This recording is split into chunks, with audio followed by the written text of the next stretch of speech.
ఉరి తీసినా వారవుతారంటూ ఉరితాడుతో ప్రచారం చేశారు. ఐన్యూస్తో మాట్లాడారు. ఆయన ఏమన్నారో ఇప్పుడు చూద్దాం. అసలు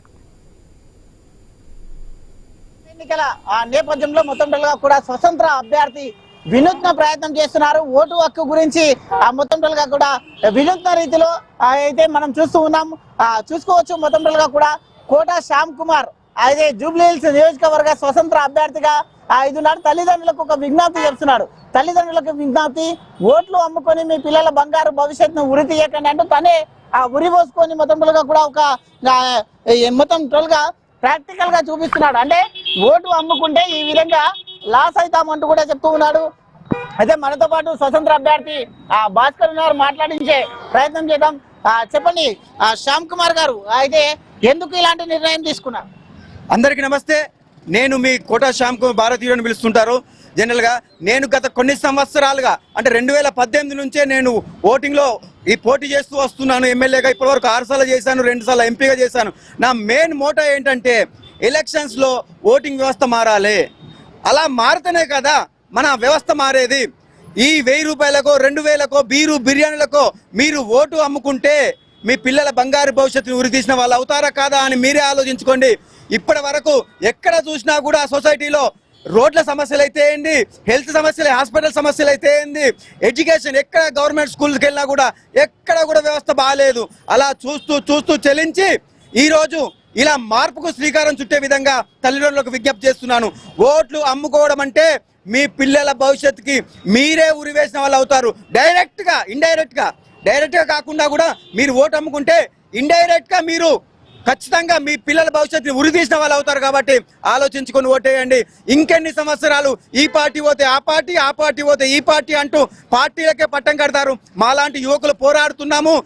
ఇక్కడ జూబ్లీహిల్స్ లో 53 మంది పోరాటం చేస్తున్నాము. కానీ ఎంతమందికి తెలిసి ఈ విషయం 53 మంది పోరాటం చేస్తున్నట్టు? దయచేసి ఆలోచించండి. నేను ఒక స్వతంత్రుడినై స్వతంత్రంగా నేను పోరాడుతున్నాను. నాది బైసికల్ పంపు గుర్తొచ్చింది నాకు. అయినప్పటికీ కూడా నా పోరాటం అంతా కూడా ఈ ఓటింగ్ వ్యవస్థను మార్చే విధంగా ఉంటుంది. దయచేసి తల్లిదండ్రులకు మరీ విజ్ఞప్తి చేస్తున్నాను. అదేవిధంగా ఓటు వేసే ప్రతి ఒక్కరికి కూడా విజ్ఞప్తి చేస్తున్నాను. ఓటు అమ్ముకోకండి. దయచేసి 1000 రూపాయలకో 2000కో 3000కో బీరు బిర్యానీలకో ఓటు అమ్ముకొని మీ పిల్లల బంగారు భవిష్యత్తుకి దయచేసి ఉరివేయకండి వేడుకుంటూ జై హింద్, జై భారత్. మీ భారతీయుడు కోట శ్యామ్ కుమార్. ఏంది ఇది, ఈ తాడేంది, ఇదేంది, దీనికి నిరసన దీని ఎందుకు ఇట్లా? దీని అర్థం అదే సార్. ఇండైరెక్ట్ గా మనం ఓటు వేసి మన పిల్లల భవిష్యత్తుని రాజకీయ నాయకుల చేతిలో పెట్టి ఊరేస్తున్నాం. అది తల్లిదండ్రులకు తెలియట్లేదు.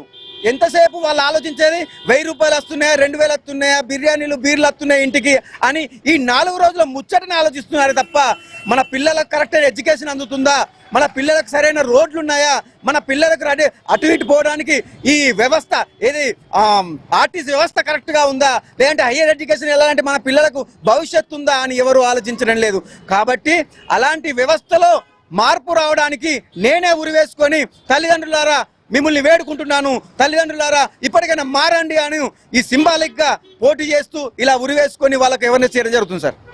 ఇది మొత్తం టోల్ గా చూసుకుంటే కనుక మనము అయితే స్వతంత్ర అభ్యర్థిగా నిలబడినటువంటి అయితే చూసుకుంటే కనుక కోట శ్యామ్ కుమార్ అనే స్వతంత్ర అభ్యర్థి అయితే చూసుకోవచ్చు. మనం వినూత్నంగా మొత్తం టోల్ గా కూడా ఓటుని అమ్ముకుంటే మీ పిల్లల బంగారు భవిష్యత్తుకు ఈ విధంగా ఉరి తీస్తారు అంటూ కూడా చెప్తూ ఉన్నాడు.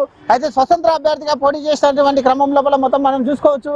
అయితే మొత్తం 53 మంది స్వతంత్ర అభ్యర్థులుగా మొత్తంగా కూడా ఇక ఈ యొక్క జూబ్లీహిల్స్ ఉప ఎన్నికలు చేస్తున్నాం. చూసుకోవచ్చు. ఆయన ఇంతకు ఎంపీగా కూడా పోటీ చేయడం జరిగింది, ఎమ్మెల్యేలకు కూడా పోటీ చేయడం జరిగింది. సమస్యల పైన పోరాడుతున్నాడు. తన కారు పైననే మొత్తం టోల్గా కూడా నాకెందుకు ఓటు వేయకూడదు అంటూ ప్రశ్నిస్తున్నటువంటి దృశ్యాలను మనం చూస్తున్నాం.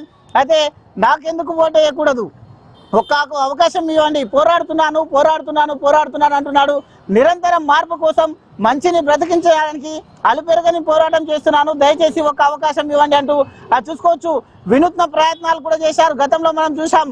అయితే ఎప్పుడైతే ఆ యొక్క రోడ్డు బాగలేని కారణంగా అదే గుంటలో కూర్చొని చేసినటువంటి ఆ యొక్క ఎవరైతే పర్సన్ ఉందో మనం చూసుకుంటున్నాం, అదే పర్సన్ మనకు ఇప్పుడు ఇక్కడ ఉన్నాడు.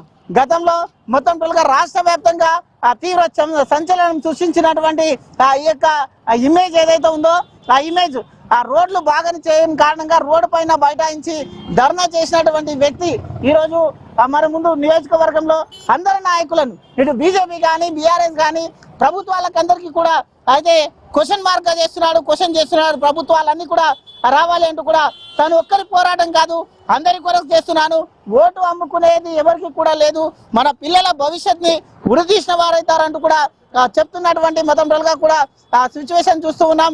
అయితే ఖచ్చితంగా నాకెందుకు ఓటు వేయకూడదు, మనము ఈ ఇమేజ్ చూసాము. అయితే రోడ్డు పైన గుంతలమయమైన రోడ్లని బాగు చేయాలంటూ అక్కడే కూర్చొని అధికారులని ప్రశ్నించినటువంటి వ్యక్తి ఈరోజు ఆ వ్యక్తి ఆ ఓటు కొరకు అయితే చూసుకోవచ్చు మనం, ఆ ఓటు కొరకు పిల్లల భవిష్యత్తు బంగారు భవిష్యత్తుని వృద్ధి చేయకుండా అంటూ కూడా వినూత్న ప్రచారానికి అయితే శ్రీకారం చుట్టాడు. ఖచ్చితంగా దీనితో పాటు అయినా యువత కానీ తల్లిదండ్రులు కానీ ఆ ఓటు అమ్ముకోకూడదు అంటూ కూడా మార్పు రావాలంటూ కూడా కోరుతున్నాడు. వీడియో జర్నలిస్ట్ రవితేజతో ప్రవీణ్, ఐ న్యూస్, హైదరాబాద్.